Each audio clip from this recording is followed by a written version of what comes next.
काबर तरसा थास्ती रे माया नावो, लाली लाली होठ के माया बरसानावो। हाँ काबर तरसा थास्ती रे मानावो, लाली लाली होठ के माया बरसानावो। माया बरसाना रानी झमाझम। चल हट कोनो देख ले। माया बरसाना रानी झमाझम। चल हट कोनो देख ले। काबर तरसा थास्ती रे माया नावो, लाली लाली होठ के माया बरसानावो। माया बरसाना रानी झमाझम। चल हट कोनो देख ले।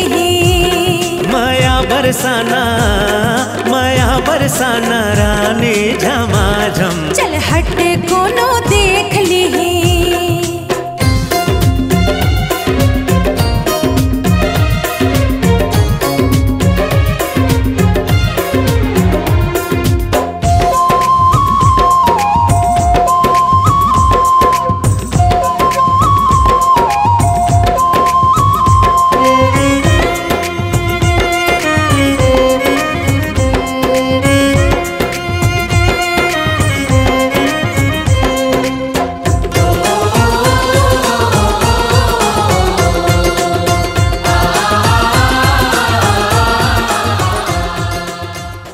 संगवारी हो, मैं आप मन के करण चौहान। मैं आप मन के किरण चौहान। तो संगवारी हो, हमन के वीडियो आप मन ला कैसा लगी कमेंट करके जरूर बतावा।